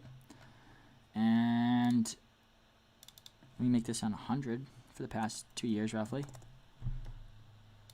Let's see how it closed out the week. So it hit its 12% probability. Closed roughly about there at $1.69. The 12% probability was at $1.70. Yeah, so right there at its 12% probability for Smurf.com or Smurf or tokens.com, and we see entropy decreasing. Let me see this expected move. That's on a month. Maybe I'm gonna lower this just because maybe it's gained favor recently, or been some more trading. And on a monthly, it's at its second standard deviation. So that yellow line right there. Let's check its kurtosis. This has a 27 kurtosis. Holy shit. So just because it's at a second standard deviation doesn't mean that we should expect some type of return back to its. But this does have a positive mean. That's interesting. Let me check this on the weekly. Yeah, we don't have enough data for that. But let me see here for Smurf. Smurf's entropy is low. That's a good sign. Mom 3G is really low. The last time it was this low was in 2013. Tokens.com. Okay, yeah. So this is definitely one that I'm going to add to the long shots list, just because it trades OTC and I have never really heard of it. So we'll do Smurf, and then for assets like this, I like to go into the omega ratio, and we'll go to the omega ratio. And I don't know what this does. Is this crypto related? What you can do is you can scroll down here. Tokens.com Corp is a blockchain technology company that provides transaction processing and validation services for various digital assets using proof of stake or staking technology. It develops decentralized finance (DeFi) applications that provide automated and transport financial services such as borrowing and lending and non-fungible token platforms that redefine how art, gaming, music, and collectibles are created, valued, and traded. The company was founded on April 17th, 1998, and is headquartered in Toronto, Canada. Okay. All right. So we see on the daily that things are starting to trend. Volatility is relatively low. So let's check the omega ratio versus Ethereum and Bitcoin. Let's see if there's, this omega ratio looks really good actually. But just take into account the 27 kurtosis. That's incredibly high. So then I'll put BTC, USD, and then we'll have SPY right there. Yeah, this has a better omega ratio than Bitcoin. And then let's check out ETH. So at a return percentage of 0, ETH has a higher omega ratio. But then when you look for more returns, then there's a 0.23. Smurf. Hey, thank you very much for dropping that right there. Yeah, I'm really interested. And let's see. Yeah, entropy being low, I like that. You have a positive mean. HVZ is low. HVR is low. Let's see. Maybe we can get a higher time frame, 2-day. Yeah, so 2-day, you can see that mean going down. So I would, for my account, I would probably buy some here, grab some exposure, but just ladder into a position as you see some negative returns. If you see some negative returns, let's see. Yeah, let's stay consistent. Let's stay on that 2-day right there, and then we can go over here and we can look at 2-day returns data, and yeah, you can see how things are trending. Volatility is low relatively on the shorter sample size, and yeah, that is an interesting ticker. We'll definitely keep up with that of tokens.com, and I'll do some more research onto that one. But just looking at the omega ratio and how returns are looking, you can see how we're outside of a random walk right here on the 195 minute or the buy daily, and you can see how entropy is decreasing, and HVR is low. HVP is in its 5th percentile. If I could buy some calls, I probably would, but it's OTC. Maybe there's some warrants or something like that we can take advantage of. But yeah, that's way cool. Outside of it looks like a good long-term bet for Smurf. Tokens.com.